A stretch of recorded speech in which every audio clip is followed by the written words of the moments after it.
Driven Dave here. Do me a quick favor, right down there, subscribe button, hit it, smash it, like it, all that good stuff. I'd really appreciate it. So now we're going to get into the video. I've got a pretty good one today, and I'm going to try and keep it brief to give you what you're looking for.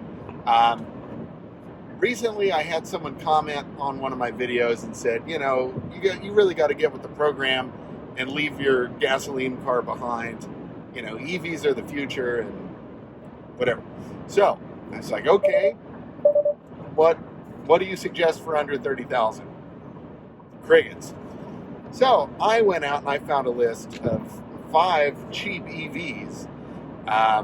If you're looking to kind of get into the EV game on the cheap, and I think these are some pretty good choices. So I'm going to talk about kind of like why these choices might not work for everybody, but they'll work perfectly for some people. So that's my little disclaimer.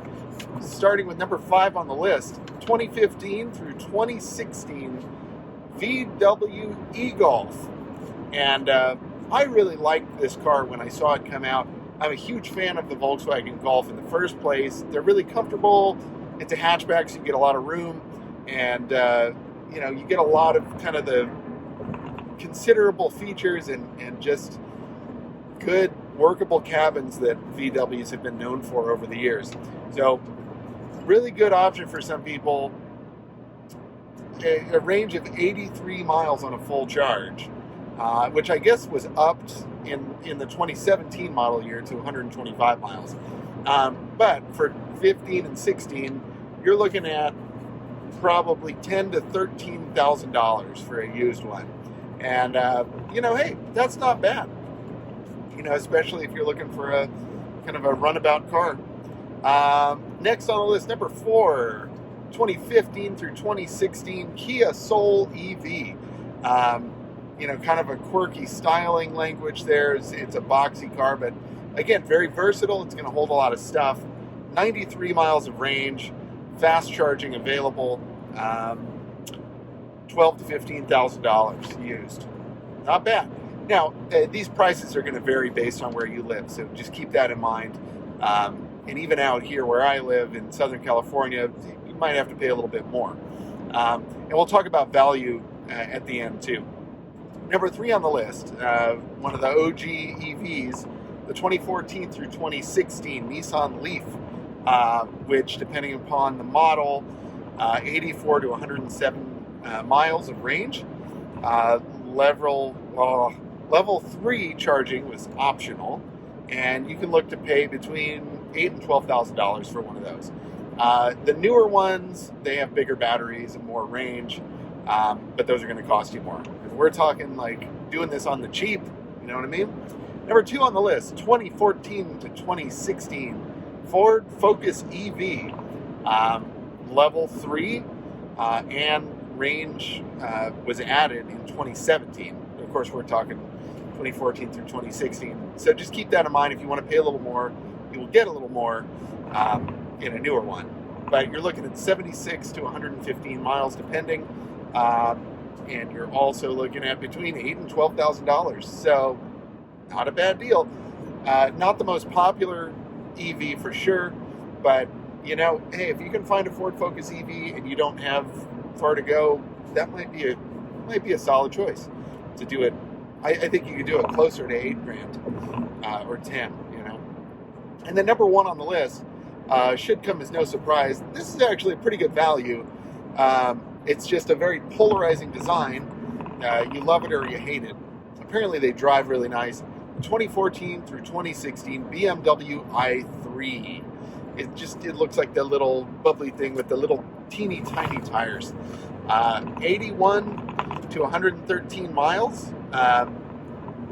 You do get an option of the range extender that has basically like a little, I think it's kind of like the Chevy Volt. I think it's like a little gas generator. I might have that wrong, but I think that's right. So that'll give you a total of 150 miles of range, which is still not great, but at least you can fill up at a gas station if you need to. Level 3 charging was optional in 2014 and became standard thereafter. And you can put yourself into one of those for, I would say, between $14,000 and $20,000. You might look at the newer ones, maybe 17 and newer, but you're gonna pay. So this is like getting in on the ground floor cheap. And with car prices today, it's good to get any car. I did read one article that said, EVs are going to become more valuable as the interest in the EV market kind of increases. I don't know if that's true.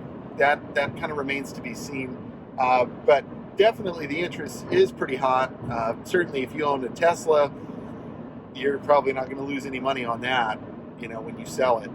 Because those don't seem to really depreciate much at all, whether it's new or used, which is pretty astonishing. Check it out. Go to the Tesla website, look at a new Model 3, just spec it out, and then go to like Auto Trader and look for a used Tesla. It's going to be practically the same, which is pretty crazy. But these EVs, are pretty cheap actually, or affordable rather.